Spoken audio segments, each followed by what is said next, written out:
Congress MP అభ్యర్థి జీవన్ రెడ్డిపై hot comment చేశారు. బీజేపీ ఎంపీ అభ్యర్థి అరవింద్ జీవన్ రెడ్డి రోహింగ్యాలకు బంగ్లాదేశ్ ముస్లింలకు అభ్యర్థి అంటూ విమర్శించారు.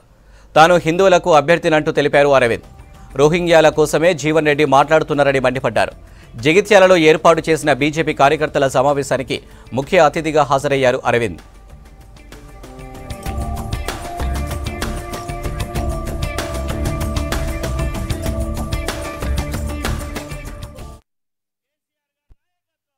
జీవన్ రెడ్డి గారేం కొత్త కాదు రాజకీయానికి, నేను కూడా పాతపడ్డా. కానీ జీవన్ రెడ్డి గారి కొన్ని విషయాలు ఈ మధ్య సర్క్యులేట్ అవుతా ఉన్నాయి వీడియోస్, దాన్ని బట్టి నేను చెప్తా ఉన్నా. జీవన్ రెడ్డి గారు రోహింగ్యాలకి బంగ్లాదేశీ ముస్లింలకి నేను ఒక మోడీ సైనికుడిని, ఇక్కడ ఉన్న హిందువులకి మన పౌరసత్వం లభించే హిందువులకి మరి అందరు భారతీయులకి మోదీ గారి అభ్యర్థిని నేను. ఆయన మాత్రం కేవలం రోహింగ్యాలకి బంగ్లాదేశీ ముస్లింల కోసం నిలబడ్డట్టు ఆయన మాటలు ఉన్నాయి.